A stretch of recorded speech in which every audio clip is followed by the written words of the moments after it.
Republican. He's named Mike Mahoney because nobody at his previous job could pronounce his Tibetan name, so they gave him an Irish name. You know, if we can't really pronounce your name, what we'll do is we'll give you an Irish name, and we'll give you an English name. We'll give you some name that has nothing to do with you. I used to know a guy who was Chinese, a very famous physicist, and his name was Jia Xinyi.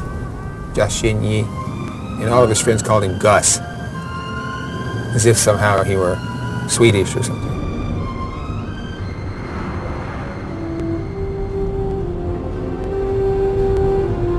I would say, based on what people have told me who've read this book, that he seems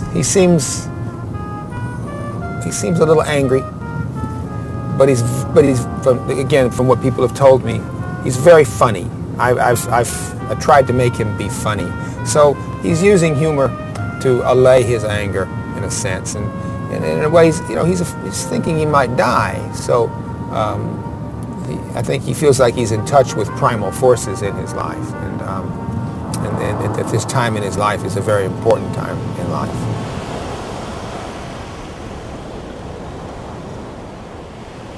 In the process of giving up on it, which is what most of the book is about giving up on becoming and just being satisfied with being, he realizes that becoming really never stops.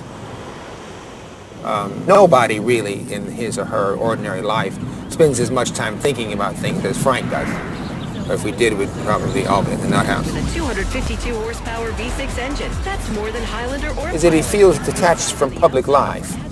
He feels detached from the political life that's going on in America. He feels detached from the news, from who's going to be elected the president, or from the fate of our soldiers overseas.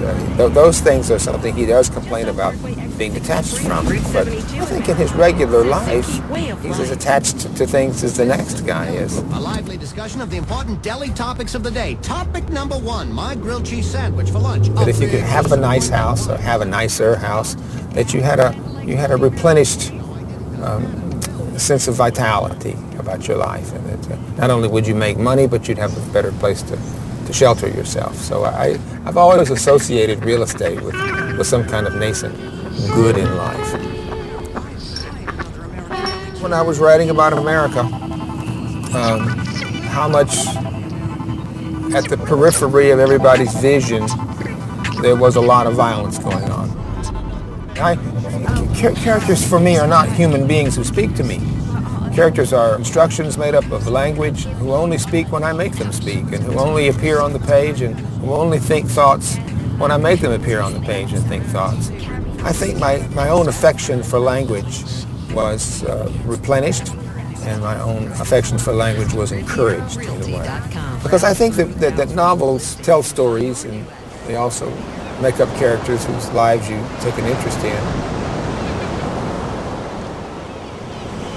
Novels have plots and they have settings, but mostly what novels are, it's like a poem or a short story or a good essay, is the reader's experience of being suffused with language.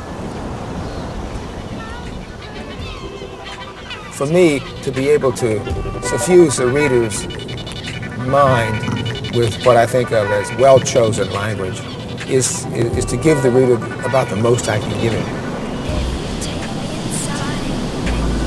He wrote an essay on friendship. He wrote an essay on poetry. He wrote an essay on self-reliance. He wrote an essay on experience. Our motives, our frailties, and not be didactic at all. Himself was full of inconsistencies. He was a humanist of a profound sort, deeply soulful, intelligent, probably the most intelligent writer of the 19th century in America. I spent a lot of time when I was writing Independence Day, writing about Emerson. Emerson was the sort of reigning spirit in Independence Day, and to some extent he's the reigning spirit in The Lay of the Land too.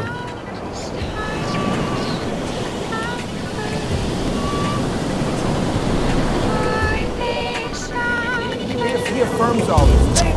He writes about this in the affirming way he does, because I think that a lot of America is really messed up, and a lot of America is ugly, and we've done terrible things to the landscape.